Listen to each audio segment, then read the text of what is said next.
বর্তমান কিন্তু বাংলাদেশ থেকে ফেসবুক একদম বন্ধ। সবাই কিন্তু ভিপিএন দিয়ে ফেসবুক আইডি ব্যবহার করতেছেন।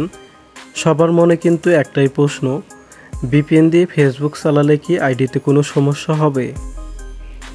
প্রশ্নের উত্তরে বলতে পারি না, কোনো সমস্যা হবে না। তবে কিছু ক্ষেত্রে আইডিতে সমস্যা হতে পারে।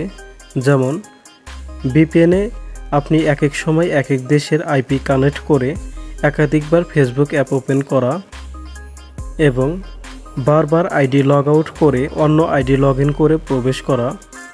সেক্ষেত্রে দেখা যায় কি আইডি কখনো কখনো লক হয়ে যায়। তো একবার যদি লক হয়ে যায় সেই লক আনলক করতে কিন্তু অনেক সমস্যায় পড়তে হয়।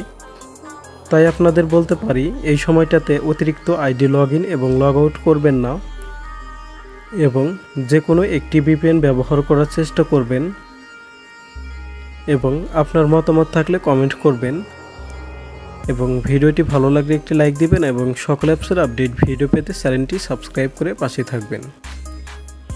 ধন্যবাদ সবাইকে। আসসালামু আলাইকুম।